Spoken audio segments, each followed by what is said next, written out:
think they're very ugly. That's why they change their thing. Do you look in the mirror and think you're ugly? So can I speak to you honestly? So a person. So let's hold off on that person. A person will always going to judge himself favorably, whatever it is. Even a person who's not satisfied the way he looks. Why is he not satisfied? Because he goes, I'm much better than this. Myself, I look in my mirror. I look in the mirror. I'm getting older. I don't say, oh my gosh, I see a picture of myself with all the young people. I say, please don't take pictures of me. Let me not pose with young people anymore. I don't need to see myself. And so because I'm much better. I'm much a handsome person. I'm really 25 years old. Even though you can't tell. But a person feels he's always so much better. That's why a person is always so devastated. When you tell him that he did something wrong, he'll defend to the death, that he's really right, and you don't understand the certain situation, and you are much worse than me anyway. And if you knew what I was going through, you'd be 100 times worse than me. And in my circumstances, it's really a right thing, but you just came in, so what do you know? And instead of a person stepping back and being able to say, maybe the person's right, maybe I'm doing the wrong thing. A person gets devastated because a person thinks he's always so wonderful. Yeah, what did you want to say? Did you forget? You got it. So you said that when someone does an Avera, they pick up my foot and move it. Yes. Shh. No. One difference between mitzvahs and Averas besides that is that in Avera you only the Avera if you actually do it, but you get the mitzvah if you intend on doing it, even if you don't know. And therefore, it's a question, it's a statement. So, yes, what I'm asking is, if you do an Avera, and not me, if somebody does an Avera, if someone does an Avera thinking it's a mitzvah, that means they had intent to do the mitzvah. So even can I speak to you honestly? So a person who does an Avera thinking is a mitzvah gets credited for an Avera, and does not get credited for a mitzvah because the person should have looked into it enough to realize what he was doing. Yes, this is not for me. This is, we see when Abraham and Sarah went down to Avimelech. So Avimelech went and he said, is that your wife? Like Bill Clinton, is that your wife? And so no, he had to lie because he'd say, this is my sister. And he went and he took her and he tried to do all kinds of affairs with her. But Hashem protected Sarah and protected Abraham. And Avimelech came back after his whole family was stricken with saras. They had these lesions all over their body, suffering incredibly because of what he had done. And he says, in my innocence, you said it was your sister. What am I doing wrong? What is, why should I be punished? So the Gemara says that you should have learned, when a person should have learned to do the right thing, and he doesn't learn to do the right thing, he's faulted when he does the wrong thing because he should have learned to do the right thing. Avimelech should have learned. Abraham was constantly taking care of guests. When that was what he was world famous for. People would come and he would take care of them and teach them about the ways of Hashem and bring them closer to HaKadosh Baruch Hu. But so he had to learn. Avimelech had to learn, and everyone knew Abraham was doing this. He was the most famous individual in the world at that time. And so everyone knew what Abraham was doing. He should have learned how to take care. You don't find a guest and say, hey, is that your wife? Oh, it's your sister. It's okay. Right, whatever it is. But the point is right. So when a person thinks he's doing it, he thinks that he's, he's in a nuclear power plant, and there's the one switch where you're not supposed to pull, where everything blows up, and he, that day of orientation he missed, and he pulls the wrong lever, and he just blows up the whole city. So you can say, well, I thought I was giving electricity to the western seacoast. I didn't know I was blowing up Hollywood. Well, now you know. But now you know. And now you're here. But he's still credited. Okay, he didn't do it on purpose, but he's still debited from the point that he should have learned, and he didn't learn. You should research which level. If you're going to do something, right? If you're going to do something, and it has consequences for another person or for yourself, a person has to. If a person says,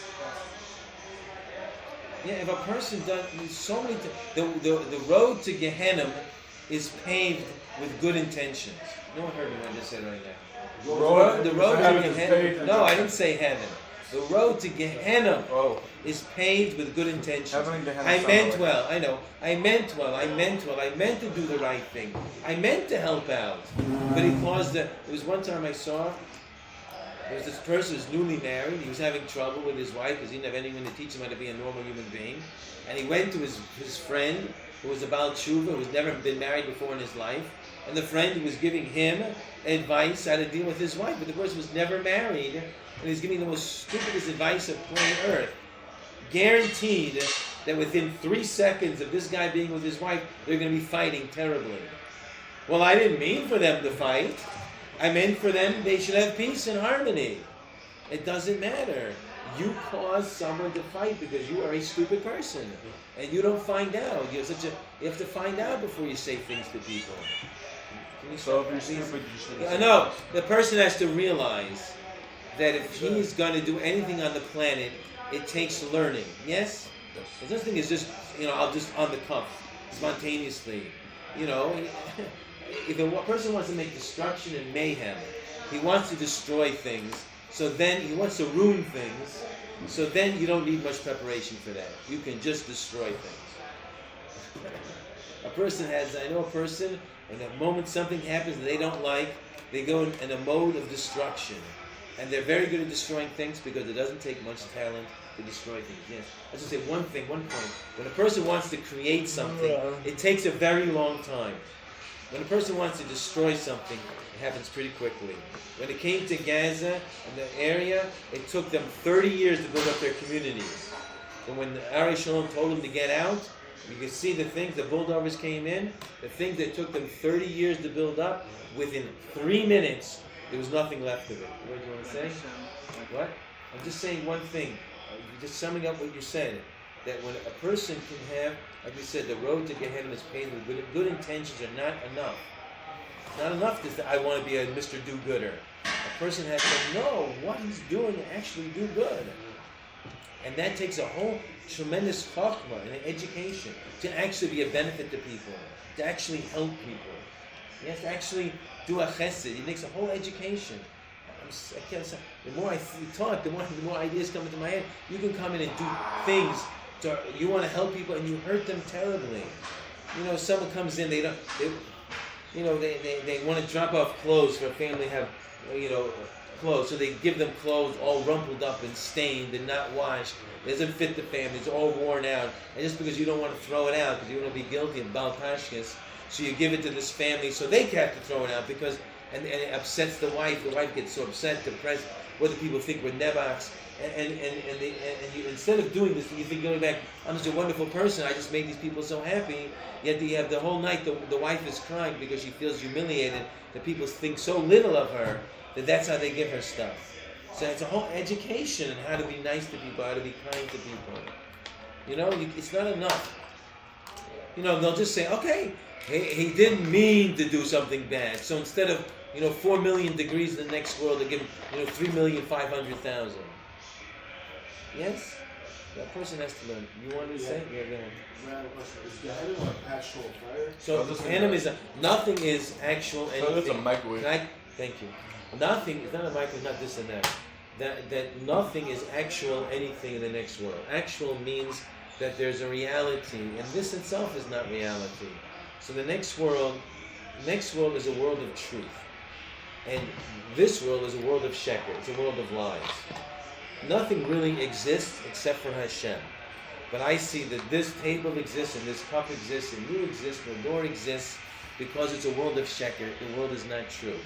In the world of sheker, so I see things, but in the next world is a world of truth. I'm not going to see anything actual at all. I'm not going to see anything. There's going to be no seeing. You said our neshamas go to heaven, so we don't have our bodies. So right. So there's no eyes, there's no hearing, there's no tasting, there's no eating. There's our mind. Just like your mind perceives things. That's there's how no physical things. Okay, there's no physical things. There's no distance. There's no time. It's like how a dream feels. We cannot even passively. Okay, we cannot even passively understand what it's like in the next world. It's absolutely impossible because the things that we're given. Hold on to your question. The things that we're given in this world to be able to understand things is not in the next world. We're giving distance. We're given time. We understand things through time. We understand things through distance. Yes, we these things are not in the next world. Whatever we have in this world that helps us understand this world is not going to be there in the next world. So we have no idea how to understand such an existence. We don't know. But we are going to know. And when we say is Gehenom actually a fire and so on and so forth. So the Gemara says that Maybe. I can't answer his question. Oh, I'm sorry. I didn't Hold know. on. Embarrassment, shame, you being humiliated is 1/60th of a Gehenom, as the Gemara says. But the fire of the next world is the fire of humiliation, of mortification, of shame, of embarrassment, of being like, how could I possibly have done such a thing? You know, when you do see you're caught doing something really embarrassing, the greater the person is, the greater the embarrassment. Who catches you do something.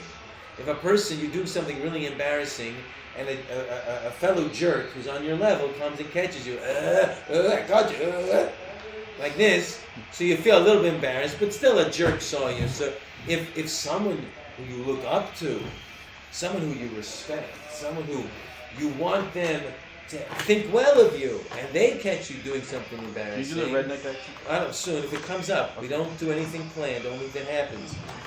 As soon if a person is caught by a person who he respects, yes, so then the embarrassment is far, far greater.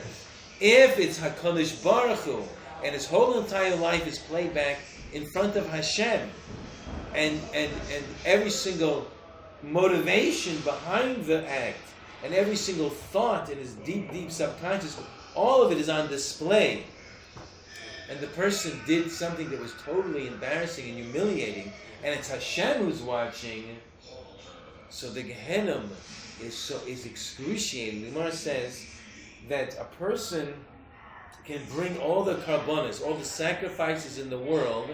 He doesn't make up for the pain that he caused if he embarrassed someone. It's supposed to be like that. Like, It is. If you shame someone, if you shame someone, so then it's like you killed the person. That's what we say. If someone comes and we get embarrassed in Barabim, in public, a lot of people see us being embarrassed. We should be tremendously and so happy and so enthusiastic and like jumping for joy because you were killed in this world. And there's so many affairs a person gets a kapara for, gets an atonement for upon death.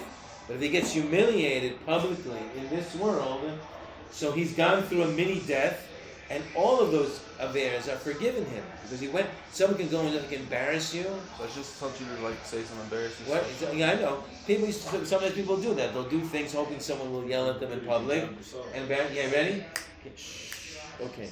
So that's the pain of embarrassment, and that's the fire of Gehenom. Rabbi. Yes. I have a question. Go ahead. Sorry. Go ahead. Let's say if a person is doing something, right, which is considered an Avera, but it doesn't hurt anyone else, you know? Why should he suffer so badly? And from what you're saying, it sounds like Gehenom is like a very harsh situation. Yeah, it is. Like, hurt him so badly when, like, you know, like I don't know, but like he didn't do something like so, you know, tremendously bad to people and to. Can I speak to you honestly? There's no such thing. There's no such thing as doing doing anything on planet Earth that doesn't affect the whole entire planet. Especially something that a Jew does. Something that a Jew does affects the whole entire universe because we're Hashem's children. Yes, it may not be a Pakistani, a Lithuanian, a Mexican, you know, whatever nationality you want, a Swedish person. The things they do don't affect the world as what a Jew does. Because Hashem, the Gemara says Hashem brings punishment onto the world because of the Jewish people. That another nation, you know, they do all kinds of different affairs. They're ready to be wiped up because they're just filthy with affairs. So Hashem, the Jewish people are doing something wrong. Hashem will bring a disaster somewhere else in the world so the Jews can say, this is a warning from HaKadosh Baruch Hu because the Jewish people are doing something wrong. These people, 10,000 people who died in the mudslide, they were people that Hashem said it was their time. For whatever reason, they had to go to the next world. But why did Hashem set it up like this? So that we, the Jewish people, can read the newspaper and say, this is a warning from HaKadosh Baruch Hu that I have to change my ways. There's no such thing. This is not just what you're saying. You're saying a person's by himself and he does something, blah, blah, blah. There's no such thing that a person doing something even by himself that no one sees, it does not affect the whole entire universe. Everything in the universe affects everything in the universe. There's somebody who did a paper that, he was a scientific person, he still is a scientific person, but he showed mathematically how the nutrients from the Sahara Desert are picked up by the wind and blown halfway across the globe and land in the Amazon rainforest. So why is the Sahara Desert and the Amazon rainforest the Amazon rainforest? Because the Amazon rainforest has its nutrients and the nutrients from the Sahara Desert, twice as much. And it becomes the most fertile area in the world. Let me just put this over here. Thank you so much. Okay. So it becomes the most fertile area in the whole entire world. He also showed, called the butterfly effect, how the wings of one butterfly flapping its wings affects the whole entire world.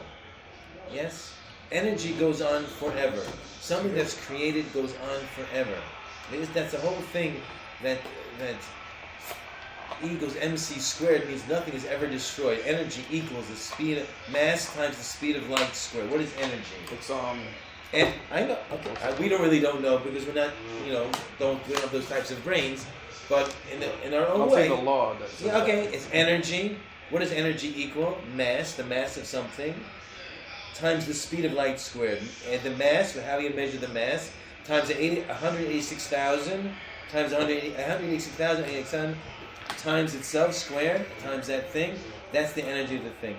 But it's saying energy becomes mass times the speed of light, and that becomes energy. Everything stays in existence. It just changes forms. The energy goes from one. What about to another. feelings? But what I'm just saying, I'm still even answer your question yet. I'm not even answer your question yet. So these are just things of butterflies and nutrients and being blown by the wind and mathematical formulas. So much more so when a person does a mitzvah or he does an avera. The reason why Hashem, everything in this world is a mashal for what's happening in the spiritual world. The only way to look at this world is to say, what is its correlation in the spiritual world? Because nothing is destroyed and everything goes on forever in the physical world, why did Hashem create the world this way? To tell me that in the spiritual world it's the same way. Yes, so a person does a mitzvah, it affects the whole entire world, and it affects the whole entire world forever. If a person does an avera, he's by himself. He sits there and he's by himself in his room and it's Shabbos and he goes on the light switch, like this, and no one sees what he's doing. He goes, like that. So he's bringing damage and danger. He's bringing disaster to the whole entire world. Yes? Forever? Yes, forever. Things are Maybe that's created. tshuva. If a person Hold on, does Rabbi, tshuva, Averis that's also a force. Come sit down. Come sit over here. Averis don't go away at all. We're not closing the It's like door. Keeping reversing. it open. But I can focus. I'm well practiced at this. I have a major. So look. Okay, so look this way. Then. Just sit down. Come sit down. So this is our friend here. I'm well trained how to be able to teach Torah in a minefield, in a war zone. So we're saying that a person has to understand that the things that he does. Now, when the Gemara says that if a person does an avera and he's so ashamed by what he does, yes, that he changes his ways, that avera itself becomes a mitzvah. It actually becomes a mitzvah. Out of love, it becomes. And I don't say, I'll say it again. I don't know what you said, but I'll say it again. That if a person that is so ashamed of himself, he does something, and he's so mortified, and he's so ashamed, how can I possibly do such a terrible thing? And that energy causes him to abandon his ways, his wicked ways, and start doing the right thing, living a better life. So that avera, that sin, actually in the heavenly cheshbon, the accounting in the next world, actually becomes a mitzvah because it spurred him on to do the right thing.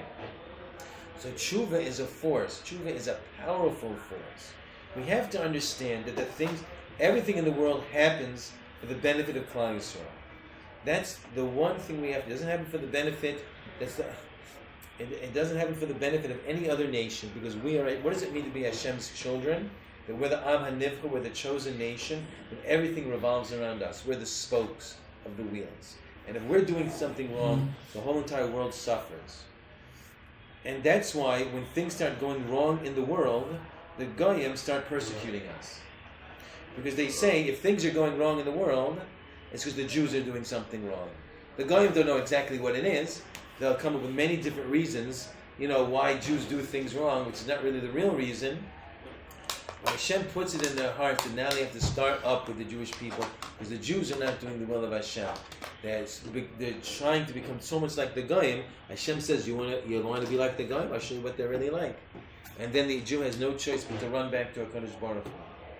A Jew is a powerful force in the world, and that's why we are wasting we must all the time just wasting our time. When a Jew learns Torah, he's creating nuclear energy for the whole entire world. Right now. When a Jew does a mitzvahs, he's creating nuclear energy. He's benefiting the whole entire world. The Gemara says, Chanina ben Dosa, the schos, the merit of Chanina ben Dosa feeds the entire world. Chanina ben Dosa was such an ish kodesh. He was such a holy person. I don't want to say the holy is a strange word in English. It means that you have a whole bunch of holes in you. He was such a kodesh. He was such a holy person that his schos was so great. On him alone, the whole entire world ate food. Yes? And Chanina ben Dosa only ate one bucket of carob from Erev Shabbos to Erev Shabbos.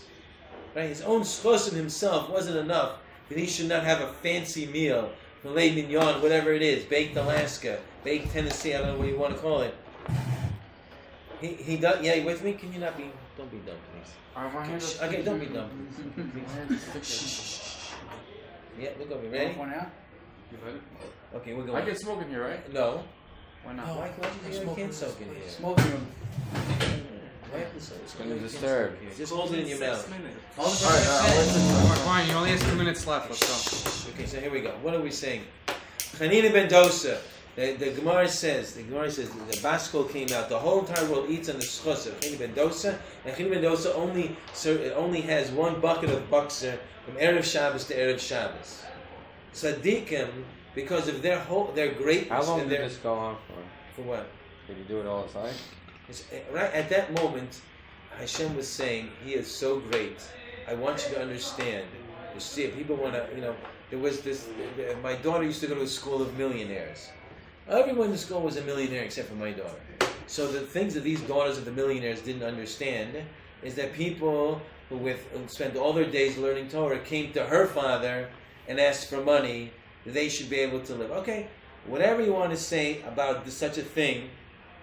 And so she was putting them all down, and all of her friends were chiming in, and the teacher was trying to answer the question, and she failed. I asked my daughter, did she succeed? Did she convince the class? She said, no, she didn't convince the class. So I said, this is what the answer is. The reason why her father has millions of dollars is because of that Jew who spends his time at Bnei Brak learning Torah all the time. So when that millionaire father gives a few to $3 to this guy over here, it's really his money. When a wealthy person has $10 million, he's a Jewish person, he has $10 million, the reason why it's $10 million is because there are Jews who don't have anything, who are spending all their time learning Torah, and they're bringing bracha into the world, they're bringing blessings into the world that this person is benefiting from. So when he gives money to a poor person who comes to his door, he's really giving back to the rightful owner, the but rightful he still gets creator. a mitzvah, right? Who does? Of course he Person like does. Of course he does. That's their challenge. Their challenge is that once a person has wealth, every single person on planet Earth, is going to do everything he can to get something from the person. That's their challenge. Not my challenge, but it's their challenge. Not yet. Okay. So, and it's a very big challenge. The person has to constantly be giving and giving and giving, and that's what Hashem, that they're on a level, and this is their challenge for this lifetime. Some people are cursed with wealth. If they have wealth, Yes, it's not such everyone thinks that. Everyone like that. Everyone says I like that because until it happens, and then there's nobody's honest around you. Nobody is your true friend. Can I speak to you? You can't. You have to be secretive. You have to hide. You have to worry about kids being kidnapped. You have to worry about the feds deciding to target you and find out. There's just so many big problems in being a wealthy person. But that's not our point right now. The point is that we're going back, and we're going to finish up with this. We're going to say, because I think we're getting close to our time to go, that a person cannot fool himself and to think that he's doing something and it doesn't affect anybody. Even if it affects himself, he has to go out after he does the Avera and speak to so many different people. When a person does Averas, if he still has a neshama, he feels terrible. He feels rotten. He feels ugly. He Are you speaking for everyone? He What if should. a person doesn't feel anything? Because if a person, this is what it means to be broken through. Ready? I'm answering your question. To be a chorus, to be to break through, which means there's something inside of you that says that such a thing is wrong. And the first time someone does it, he feels terrible. And the second time he does it, it's not so terrible. By the third time, that's the ruach shtos we say. When a person does an avera and the spirit of insanity enters his mind. What is the spirit of insanity? That he thinks this terrible thing that he's doing, it's not so bad, it's a really good thing. Actually, it's a mitzvah. ISIS, they chop people's heads off and they drown people and they freeze people to death, and they're so evil that you can't even imagine such people exist on the planet. But they don't think they're doing anything wrong. They think that they are holy people. They think that they are holier than anybody. A tzaddik can spend all his time giving tzedakah and praying and doing chesed and learning Torah. And they, because they can put someone and burn him to death, is on a higher level, a more holy person than that tzaddik. So everyone no one does anything. Going back to the beginning, no one does anything. They think that they're doing the wrong thing. So how does a person figure out exactly what he's doing? He has to learn Torah. I'm answering very quickly because we don't have much time. He has has to learn. Please. He asked me. Please. A person. I don't want. A person has to learn Torah. The more a person learns Torah, the more he understands what is really right and what is really wrong. Without Torah, I still remember when the stupid Clintons were the presidents, and Hillary Clinton was the first lady. You ever heard of first ladies getting into a scandal? First lady's supposed to make a tea and have a breakfast with the ladies of all the wives of all the governors. See, the first lady's having one scandal after another, and the dumb president says, "You want to have your redneck impersonation?" The dumb president says, "I've never met a person more honest than my wife Hillary." But why does he say that? He actually believed it because he never learned the Torah one day in his life. He said, "I've never seen a woman more honest than my wife Hillary. Please feed me dinner tonight." So the point is, why does he say that? Because he never learned Torah a day in his life. He doesn't know what honesty is. Clintons are notorious. And it used to be. I used to be before they had AstroTurf and people played football in an open stadium with the elements, and they had actual grass and dirt. Yes, and it would rain and snow, and the field would be filled with mud, and people would be playing for 35 minutes, right? And all their uniforms are completely black. But because everyone's uniforms are black, no one really noticed. Then one guy comes in, the utility guy, who's the son of the owner, and finally, with 2 minutes left in the game, they put him on the field. Everyone's shocked because there's one guy in the field with a perfectly bright white uniform. It doesn't fit in with anybody else. They just want to tackle him just so I can't stand the fact you have a white uniform. I mean, we're not even having a play. We'll just tackle you, throw you in the mud if you fit in with everybody else. It's the same thing. When everyone around you is filled with mud, so you don't know how a dirty person is. But when a person learns Torah, then he can see where he has to work on. Thank you.